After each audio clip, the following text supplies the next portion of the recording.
Paroles de passionnés. Gilles, je suis ravie de te retrouver dans les studios de Radio Mélodie. Bonjour. Bonjour Nadia. On va se promener un petit peu, ça faisait longtemps avec toi.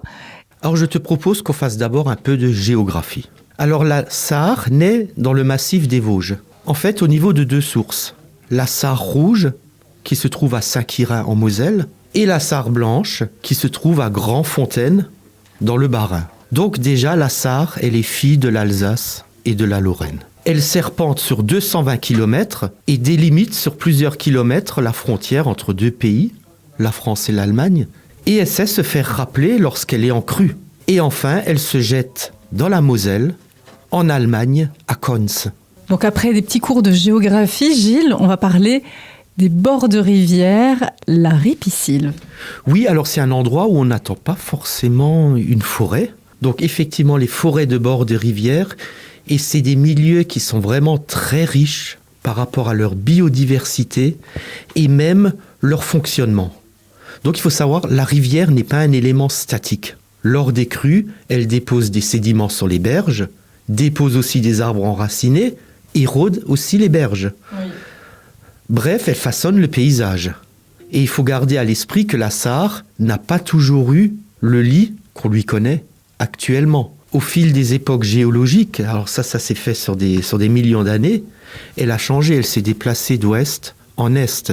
Et d'ailleurs, elle façonne toujours le paysage, elle creuse toujours davantage les fonds de vallée. Et toutes ces contraintes font qu'on a des arbres qui doivent être capables de résister à la violence des crues, au déracinement, pour pouvoir repartir rapidement après l'arrachage. C'est donc typiquement le royaume des saules, des peupliers, des aulnes. Tout le monde sait qu'un saule, ça repousse très rapidement. La Sarre est aussi le royaume du castor, qui a fait son retour depuis quelques années dans le secteur.